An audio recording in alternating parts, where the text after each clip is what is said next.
BJP మహిళా మోర్చా ఆధ్వర్యంలో హైదరాబాద్లోని కేశవ్ మెమోరియల్ కాలేజీలో మాక్ పార్లమెంట్ నిర్వహించారు. ఈ మాక్ పార్లమెంట్ సెషన్లో కేంద్ర మంత్రి కిషన్ రెడ్డితో పాటు పలువురు నేతలు పాల్గొన్నారు.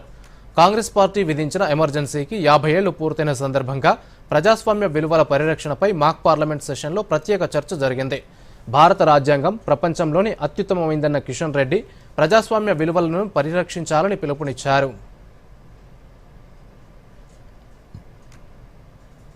ఒకే ఒకటి 50 సంవత్సరాల క్రితం జరిగినటువంటి కలంకము ఎమర్జెన్సీ.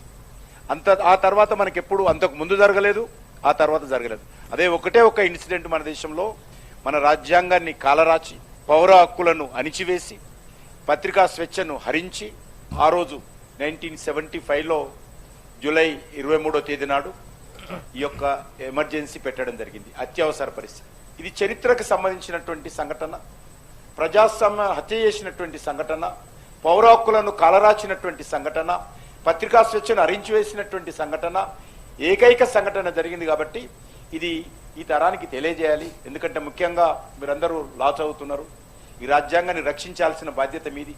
రేపు మీరందరూ న్యాయవాదులుగా, న్యాయమూర్తులుగా రేపు మారొచ్చు. మీరందరూ న్యాయవాదులైతే న్యాయం గురించి వాదించాలి. మీలాంటి వాళ్ళందరినీ కూడా చైతన్యం చేసేటువంటి కార్యక్రమంలో భాగంగానే ఈరోజు మాకు పాల్గొన్నారు.